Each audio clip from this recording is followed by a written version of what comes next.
ಪ್ರಿಯ ವೀಕ್ಷಕರೇ ನಮಸ್ಕಾರ. ಇದು 7 Days voice news YouTube channel. ವೈದ್ಯೋ ನಾರಾಯಣ ಹರಿ. ಆದ್ರೆ ನಮ್ಮ ದಾವಣಗೆರೆ ಕೆಲ ಖಾಸಗಿ ಆಸ್ಪತ್ರೆಗಳು ಎಕ್ಸ್ಪೈರಿ ಆಗಿರೋ ಇಂಜೆಕ್ಷನ್ ಕೊಟ್ಟು ದುಡ್ಡು ಪೀಕ್ತಾರೆ, ಮನುಷ್ಯರನ್ನು ಬದುಕಿಸ್ತಾರೆ. ಮನೆ 3 ಬೆಡ್ರೂಮ್ ಇದ್ರೆ ಸಾಕು, ಒಂದು ಹೆಲ್ತ್ ಕೇರ್, ಒಂದು ಹಾಸ್ಪಿಟಲ್, ಒಂದು ಕ್ಲಿನಿಕ್. ಇಂಥ ಹಲ್ಕಾ ದಂಧೆ ದುಡ್ಡು ಮಾಡೋರು ಇವರು ಸಮಾಜದಲ್ಲಿ ತುಂಬಾ ದೇಶದ ಒಳ್ಳೆ ಪ್ರಜೆಗಳು. ನಮ್ಮ ಚಾನಲ್ನಲ್ಲಿ ಹೋಳಿ ಹಬ್ಬನೂ ತೋರಿಸಿದೀವಿ, ರಂಜಾನ್ ಹಬ್ಬನೂ ತೋರಿಸಿದೀವಿ, ರಸ್ತೆಯಲ್ಲಿ ಕಸ ಹಾಕೋರ್ನು ತೋರಿಸಿದ್ವಿ, ದೇವಸ್ಥಾನದಲ್ಲಿ ಚಪ್ಪಲಿ ಬಿಟ್ಟಿರೋರ್ನು ತೋರಿಸಿದೀವಿ. ಹಿಂದೆ ಇರತಕ್ಕಂಥ ಉಮಾ ಪ್ರಶಾಂತ್ ಅವ್ರ ಮೇಡಮ್ ಅವ್ರ ಜೊತೆ ಚರ್ಚೆನೂ ಮಾಡಿದ್ವಿ ಡ್ರಗ್ಸ್ ವಿಚಾರಕ್ಕೆ. BJP ಅಭ್ಯರ್ಥಿ, ಕಾಂಗ್ರೆಸ್ ಅಭ್ಯರ್ಥಿ ಎಲ್ಲರ ಬಗ್ಗೆನೂ ತೋರಿಸಿದ್ದೀವಿ. ಪ್ರತಿಷ್ಠಿತ ಬಡಾವಣೆಯಲ್ಲಿ ವೇಶ್ಯಾವಾಟಿಕೆ ನಡೀತಿತ್ತು, ಅದನ್ನು ಕೂಡ ಹಿಡಿದು ಪೊಲೀಸರಿಗೆ ಒಪ್ಪಿಸಿದ್ವಿ. ಇದು ನಮ್ಮ ಸಾಮಾಜಿಕ ಕಳಕಳಿ. ಇರಲಿ, ಇದಕ್ಕೆಲ್ಲ ನಿಮ್ಮ ಹಾರೈಕೆ ಇದೆ ಅಂತ ಅನ್ಕೊಂತೀನಿ. ಇದು PJ ಎಕ್ಸ್ಟೆನ್ಷನ್ನಲ್ಲಿ ಇರ್ತಕ್ಕಂಥ ಒಂದು ಹೆಲ್ತ್ ಕೇರ್.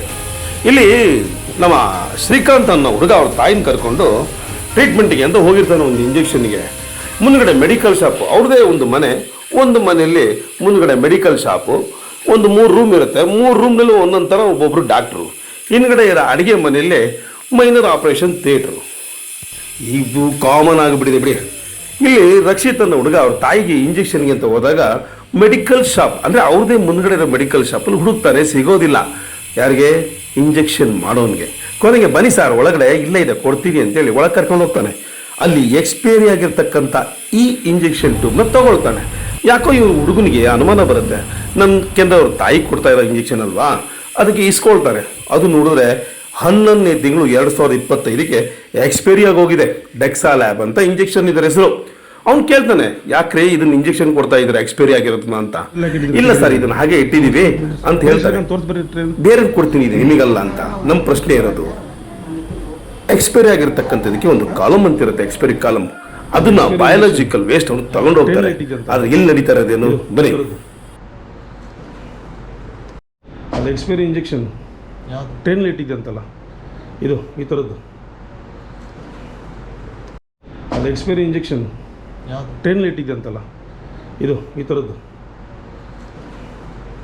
ಅದು ತೆಗಿ ಆಪರೇಷನ್ ಥಿಯೇಟ್ರ್. ಇದು ಆಪರೇಷನ್ ಥಿಯೇಟ್ರಲ್ಲಿ ಎಕ್ಸ್ಪೈರಿ ಆಗಿರ್ತಕ್ಕಂಥ ಗೂಡ್ಸ್ ಏನು ಕೆಲಸ? ಹಾಂ, ಏನಿದೆ ಹೆಸರು? ಅಲ್ತಾಫ್. ತೆಗಿಯೋದು ಎಲ್ಲಿದೆ ಟ್ರೇ? ಬರೀ ಶ್ರೀಕಾಂತ್.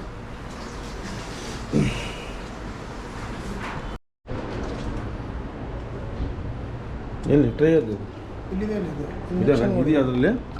ತೆಗಿರೋದು ಅದು ತೆಗಿರೋದು ಅದು ಅದನ್ನ ಇದು ಅದನ್ನ ನೋಡ್ರಿ, ಇದು ಅದನ್ನ ಅದು ತೆಗಿರಿ.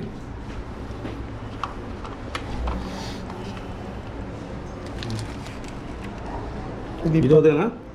ಇದರಲ್ಲಿ ಒಂದಿದೆ. ಇದೆಯಾ? ಇಲ್ಲ ಎಕ್ಸ್ಪೈರ್. ಏನು ನೀವು ಇಲ್ಲಿ ಲ್ಯಾಬಾ? ಏನು ನಿಮ್ಮ ಕೆಲಸ? ಹಾಂ, ಇದು ಎಲ್ಲ ಎಕ್ಸ್ಪೈರ್ ಆಗಿರೋದಲ್ಲ. ಯಾಕೆ ಇಂಜೆಕ್ಷನ್ ಇಲ್ಲಿ? ಹಾಂ, ಎಕ್ಸ್ಪೈರ್ ಆಗಿರೋದು. ಸರ್ ಹೇಳ್ರಿ. ಸರ್, ಇದು ಶ್ರೀನಿವಾಸ್ ಅಂತ ಡಾಕ್ಟ್ರ್ ಇಲ್ಲಿ ಬಂದಿದ್ವಿ ನಮ್ಮ ತಾಯಾರು ತೋರಿಸ್ಲಿಕ್ಕೆ. ಅವರು ಇಂಜೆಕ್ಷನ್ ಬರೆದುಕೊಟ್ಟಿದ್ರು, ಒಂದು ಡೆಕ್ಸೋನಾ, ಆಮೇಲೆ ಇನ್ನೊಂದು ಯಾವುದೋ ಬರೆದುಕೊಟ್ಟಿದ್ರು. ಇನ್ನೊಂದು ಯಾವುದೋ ಇಂಜೆಕ್ಷನ್ ಮೆಡಿಕಲ್ ಸ್ಟೋರಲ್ಲಿ ಸಿಕ್ತು. ಡೆಕ್ಸೋನಾ ಅಲ್ಲಿ ಇರಲಿಲ್ಲ ಅನ್ಸುತ್ತೆ, ಸ್ಟಾಕ್ ಇಲ್ಲ ಅಂತ ಹೇಳಿದರು. ಅದಾದಮೇಲೆ ಅವರು ಏನು ಹೇಳಿದ್ರು, ಡೆಕ್ಸೋನಲ್ಲಿ ಒಳಗಡೆ ಇರೋದನ್ನು ಲೋಡ್ ಮಾಡ್ಕೊಂಡು ಮಾಡ್ತಾಯಿದ್ರು. ನಾನು ಇಲ್ಲಿ ಯಾವ್ದು ಮಾಡ್ತಾಯಿದ್ದೀರಾ, ಮೆಡಿಕಲ್ ಸ್ಟೋರಲ್ಲಿ ನಿಮಗೆ ಇಂಜೆಕ್ಷನ್ ಕೊಡಲಿಲ್ಲ, ಇಲ್ಲಿ ಯಾವ್ದು ಲೋಡ್ ಮಾಡ್ತಿದ್ದೀರಾ ಅಂತ ನೋಡಿದಾಗ ಅವ್ರ ಮೈನಾರಿಟಿ ಟ್ರೈಯಲ್ಲಿ ಒಂದು ಎಕ್ಸ್ಪೈರ್ ಆಗಿರೋದು ಇತ್ತು. 2025ಗೆ ಎಕ್ಸ್ಪೈರ್ ಆಗಿದೆ, 11ನೇ ತಿಂಗಳಲ್ಲಿ. ಒಂದಿದೆ ಅಂದರೆ ಏನೋ ಮಿಸ್ ಆಗಿದೆ ಅನ್ಬೋದು. ಒಂದು 3-4 ಅವ್ರ ಹತ್ರ ಇಂಜೆಕ್ಷನ್ಸು ಎಕ್ಸ್ಪೈರ್ ಆಗಿರೋ ಇಂಜೆಕ್ಷನ್ಸ್ಗಳಿದ್ದಾವೆ. ಆಮೇಲೆ ಮೆಡಿಕಲ್ ಸ್ಟೋರಲ್ಲಿ ಮೆಡಿಸನ್ ತೊಗೊಂಡಿದ್ದೀವಿ. ಇವ್ರು ಏನು ಮಾಡಿದ್ದಾರೆ ಅಂದರೆ ಮೆಡಿಕಲ್ ಸ್ಟೋರಲ್ಲಿ ಅದು ಬಿಲ್ ಆಗಿರೋದು 594 ಆಗಿದೆ. ನಮ್ಮ ಹತ್ರ 900 ಸಮಥಿಂಗ್ ಇಸ್ಕೊಂಡಿದ್ದಾರೆ ಬಿಲ್ನ. ಬಿಲ್ ಕೇಳಿದ್ದಕ್ಕೆ ಸರಿ ಹೋಯ್ತು, ಓಕೆ. ಬಿಲ್ ಏನಾದರೂ ಅಕಸ್ಮಾತ್ ನಾವು ಅವ್ರ ಹತ್ರ ಕೇಳದೆ ಹೋಗಿದ್ದಿದ್ರೆ, ನಂತರ ಯಾರೋ ಗೊತ್ತಿಲ್ಲದೆ ಇರೋರು ಇದ್ರು ಅಂದರೆ ಹಳ್ಳಿಯವರು ಈ ಥರ ದಿನಕ್ಕೆ ಎಷ್ಟು ದುಡ್ಡು ಇದಾಗ್ಬೋದು ಸರ್ ಇಲ್ಲಿ? ಈಗ ಒಟ್ಟು ನಿಮಗೆ ಎಕ್ಸ್ಪೈರಿ ಆಗಿರೋ ಐಟಮ್ ಆಪರೇಷನ್ ಥಿಯೇಟ್ರಲ್ಲಿ ಇಟ್ಟಿದ್ದಾರೆ. ಅದು ತಗೊಂಡಿದ್ದೀರಿ? ನಿಮ್ಮ ಹತ್ರ ಇದೆಯಾ ಅದು? ಅದನ್ನು ಕೇಳಿದ್ರೆ ಏನಂದ್ರೆ ಅವರು ಎಕ್ಸ್ಪೈರಿ ಆಗಿರೋ ಯಾಕೆ ಇಟ್ಟಿದ್ದೀರಾ ಅಂತ ಕೇಳಿದ್ರೆ ಜಾಸ್ತಿ ಎಕ್ಸ್ಪ್ಲನೇಷನ್ ಏನೋ ಕೇಳಲಿಲ್ಲ ಸರ್ ಅವ್ರ ಹತ್ರ. ಏನು ಕೇಳಿಲ್ಲ? ಹೌದು, ಇದೇ ಎಕ್ಸ್ಪೈರಿ ಆಗಿರೋದು. ಈಗ ನೀವು ಕೇಳಿದ್ರೆ ನೋಡಿದ್ರೆ ಅದೇ ಇಂಜೆಕ್ಷನ್ ಕೊಡ್ತಾ ಇದ್ರು ನಿಮಗೆ? ನನಗೆ ಕೊಡ್ತಿದ್ರು ಗೊತ್ತಿಲ್ಲ, ಬೇರೆ ಯಾರಿಗಾರು ಕೊಡ್ತಾ ಇದ್ರು, ಪೇಷಂಟ್ಗಾದ್ರೂ ಕೊಡ್ತಿದ್ರು ಅಂತ ಅನ್ಸುತ್ತೆ. ನೀವು ಎಷ್ಟು ದಿನ ಬರ್ತಾ ಇದ್ರಿ ಹಾಸ್ಪಿಟ್ಲಿಗೆ? ಇಲ್ಲಿಗೆ second time sir. Second time. ಮುಂಚೆ ಏನಾದರೂ ಈ ಥರ ಅನುಭವ ಆಗಿತ್ತಾ? ಇಲ್ಲ, ಮುಂಚೆ ನಾನು ಬಂದಿರಲಿಲ್ಲ. ನಮ್ಮ ತಂಗಿ ನಮ್ಮ ತಾಯಿಯವ್ರು ಬಂದು ತೋರಿಸ್ಕೊಂಡು. ನೀವು ಡಾಕ್ಟ್ರಿಗೆ ಹೇಳಿಲ್ವಾ ಈ ಥರ ಆಗಿದೆ ಅಂತ ಹೇಳಿ? ಇವಾಗಲೇ ಈಗ ತಾನೇ ಜಸ್ಟ್ ಇನ್ನು ಅಲ್ಲ ಎಕ್ಸ್ಪೈರಿ ಆಗಿರೋದು ಈ ಥರ ಇಟ್ಟಿದ್ದಾರೆ ಅಂತ ಹೇಳಿದಕ್ಕೆ ಹತ್ರ ಏನು ಮಾತಾಡಿಲ್ಲ ಡಾಕ್ಟ್ರಿಗೆ ತೋರಿಸಿ ನೀವು ಬಂದ್ರ ಇಂಜೆಕ್ಷನ್ ತೊಗೊಳಕ್ಕೆ ಇಂಜೆಕ್ಷನ್ ತೊಗೊಳಕ್ಕೆ ಡಾಕ್ಟ್ರಿಗೆ ಕೇಳಬೇಕಾಯ್ತು ಡಾಕ್ಟರ್ ಸರ್ ನೀವು ಈ ಥರ ಮಾಡ್ತಿದ್ದಾರೆ ಏನು ಸರ್ ಇದು ಅಂತ. ಅದೇ ಈಗ ಮಾತಾಡ್ತೀನಿ ಸರ್ ನೀವು ಮಾತಾಡಿ ಇದನ್ನ ನೋಡಿದ ಮೇಲೂ ನಮ್ಮ DHO ಡ್ರಗ್ ಕಂಟ್ರೋಲರ್ ಅಥವಾ ಇದಕ್ಕೆ ಸಂಬಂಧಪಟ್ಟ ಅಧಿಕಾರಿಗಳು ಏನು ಕ್ರಮ ತಗೊಳ್ತಾರೆ ಅಂತ ನೋಡೋಣ.